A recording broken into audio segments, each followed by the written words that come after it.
25. I'm 25 years old.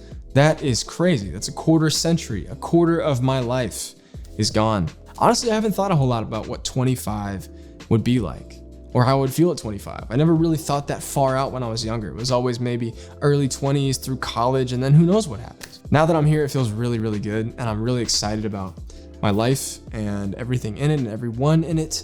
And so if you're watching this, thank you. Today on my 25th birthday, I thought I would celebrate by making a video to me 5 years ago, with all the lessons that I've learned over the last 5 years to try to impart some wisdom on this young, quite naive 20-year-old boy with this older, slightly less naive version of myself that I am now. Without further ado, here are the lessons that I have learned over the last 5 years.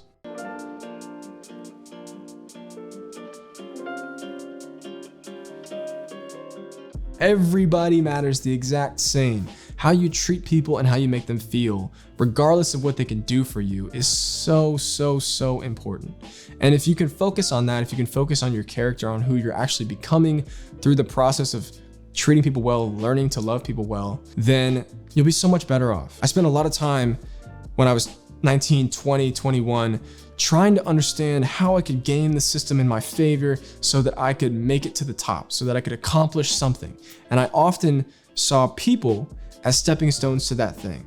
And I wish I would have just built relationships. I wish I would have just been honest and open and cared about people in the way that I do now, which is because they're people, because they're my friends. Treating everybody in life the same, regardless of what they can do for you or what they can give you, is so important.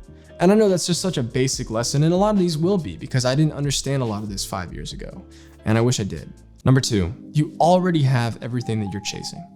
I spent a lot of time in my early 20s chasing things like accomplishments and success and money and status and respect for my peers and all of these other things. But along the way of trying to chase and achieve these things, I was sacrificing a lot of my character. I was sacrificing who I was along the way in exchange for something that I didn't really enjoy. But I was dependent on that because I thought that it made me worth something. I wish I could have realized at the time that I already had everything that I was chasing, that I didn't need it, that I was already worthy as it was, and that I was already adequate and enough as it was. I had this feeling that I was inadequate and that I was only worth what I could produce in the world, and I was only worth what my work told me that I was worth. I was only respected to the degree that people respected me for the work that I did. And I wish I could go back and tell myself that I was just enough regardless. And so I would ask my 20-year-old self, why do you do the things that you do?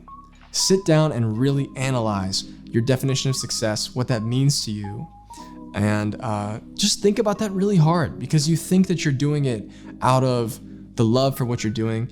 And in fact, a lot of it is driven from insecurity. A lot of it is driven from inadequacy. A lot of it is driven from feeling like you're not enough. And if you would just examine that and sit back and realize and actually deal with that stuff, you're gonna have to, sorry. In about a year, 2 years, you're gonna have to deal with that stuff anyway. And it's gonna hurt a lot, but it's ultimately really, really good. Sit down and enjoy the present moment.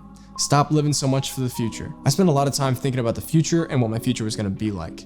And I wish I had just realized at the time that I was never gonna be 20 again. That I had all of these unique variables in my life that I'm never gonna really experience at the same force again. Like I had all my friends around me. I had very little responsibility outside of work and school. I didn't have to plan to go hang out with people. I could just text them and we were all in the same place and we could all just hang out. And I spent so many nights thinking about what my future was gonna be like versus just soaking in the present. And I love where my life is at right now. There's some times I wish I could just have that again. And so I would tell myself, soak that in, like really sit in it, because you're not gonna get it back. And I'm still trying to tell myself a lot of those things today. Like I'm 25, never gonna be 25 again. And that's just the way it is. I need to soak it in and actually be present in it, because we are always just the now. Like that's all we are. We're just living moments over and over and over again. We're never gonna get somewhere. We think we're going somewhere. We're not getting anywhere. We're just getting from moment to moment to moment to moment to moment. And 40 is just gonna be just as beautiful as 25, which is just as beautiful as 15, right? Like it's all the same thing. So just enjoy the moment. Next, focus on relationships and helping other people. I already kind of touched on this a little bit, but you are how you make people feel. You have the ability and the unique position in life right now to make really good friends. and to really invest in those relationships and to really care about other people and their wants and needs and dreams and desires, you have that capability now. And especially in school, especially in college, you have the unique opportunity to be around so many people that are your age that all want like similar things that you do. And if you can really pour into those people, if you can meet as many people as you possibly can and not look at them as what they can give you or whatever, just look at them as one big community, and you're trying to make the world a better place and the community a better place. Those relationships are super, super important. So focus on those. Next, I would say focus on walking the walk and stop talking the talk. I talked a lot in my early 20s. I talked about everything. I would put out all kinds of Instagram stories and all kinds of things about what I was doing or how hard I was working or what I was becoming or my thoughts and feelings and everything. I would just talk about it incessantly. And I wish that somebody told me, hey, if you just walk the walk, people know. You don't have to spend time convincing anybody of who you are because you actually are that person. I spent so much time talking about what I wanted to be or who I was that I didn't leave much room for actually being that guy. And this led to a kind of an identity crisis, honestly, in my 21, 22, 23 years, where I didn't know who I was because I spent so much time talking about who I was that I spent less time actually living that out. You don't have to spend time selling yourself. You just are that person and other people can see that. So whatever you want to be, whoever you want to be, just do that thing actually, instead of talking about doing that thing. Next, spend a lot less time on social media and spend a lot more time in coffee shops, in person, hanging out with people, trying to meet people around you, because you think that social media can provide you with the connection that you're desiring, but it can't. It can't, and it never will. And the real connection that you want is with people in your life, with your family, with your friends. That's what you actually want. And you think that it's gonna come through social media and recognition, and it's just not. That's what really matters. That's what I look back now and I'm like, wow, those relationships that I built during those times are some of the most meaningful things to me because I did that. And I wish I did more of it because I really didn't do enough of it. Next, not everything has to have a return on investment. You don't have to look at everything in your life as ROI positive or ROI negative. Some of the best times are unplanned times. Some of the best interactions that you have are completely by chance. You can't plan for them. There is no ROI. There's no investment on your time this way. And that's pretty awesome, honestly. That's really cool. So stop thinking about things and people in terms of ROI and start thinking about them as just living in the moment and being in the moment, because that is what really, really matters. Next, stop running from negative emotions. I know that you've been scared of negative emotions your entire life, but they're actually okay. In a lot of ways, they're really good. I spent a lot of years in my teens and early 20s not feeling emotions because it was too uncomfortable, because it was too much to handle. And that culminated with me having this massive life crisis thing where all of my emotions that I'd stored up and bottled up for years and years and years, it just exploded everywhere. And if I would have just learned how to healthily and like process my emotions and feel them, that probably wouldn't have happened. And I would be so much better for that. I'm learning how to sit with them. I'm learning how to process them properly and healthily. That's just something that I had to learn over time. And I had no clue how to do that at 20. Next, I would tell myself to become comfortable with the statement, I don't know. I don't know is really powerful. And at the time in my early 20s, I thought I knew everything. Everything I had to have an answer for because I had to be perfect. I had to know everything. I had to, figure everything out and be the person that I wanted to be and all this stuff. And I look back now, I'm like, if you just realized that you don't know anything and you were actually comfortable with that, if you were okay with that, your life would open up in ways that you can't even know right now. But because you are so focused on knowing everything, on figuring everything out, on always being the one that's right, you don't give any space for the unknown. You don't give any space for God to come in. And so he can't because you leave no space for it.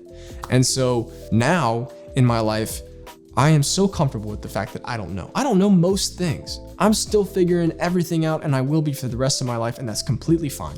I don't need to know. I just need to trust. I need to be more trusting and follow God more.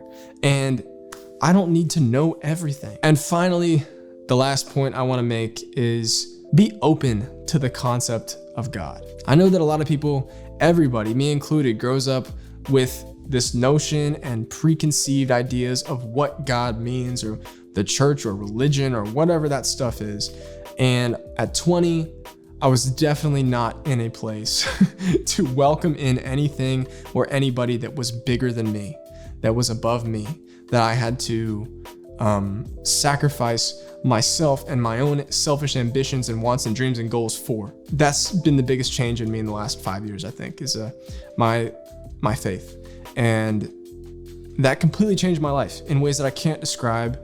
And so I would say to anybody that's on the fence about that, just be open to it. Just be open to the possibility of it. A couple other little things that I would say: read more, travel more, stop holding grudges against people. Let go of your stuff from your past that you felt like has shaped you.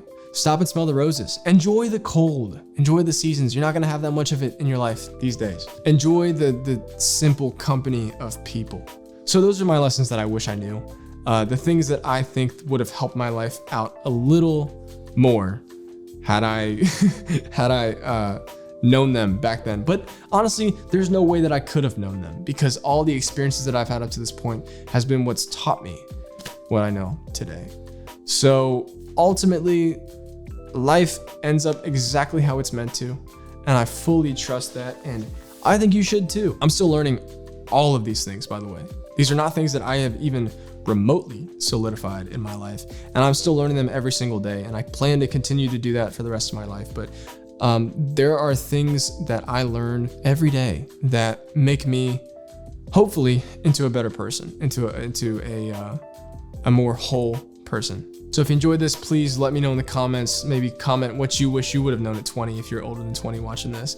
And yeah, I really appreciate you watching this. I'm 25. I'm excited to be 25. I'm also excited to watch this video when I'm 30 and say the same thing about myself now as I did to my 20-year-old self, and just realize that I knew equally nothing at 25 as I thought I did. That's exciting to me. So I hope that you can follow along the journey over this next year, over the next 5, 10, 15 years, as I continue to document my life and try my best to just live in the now, in the present. Thanks for watching. See you next time.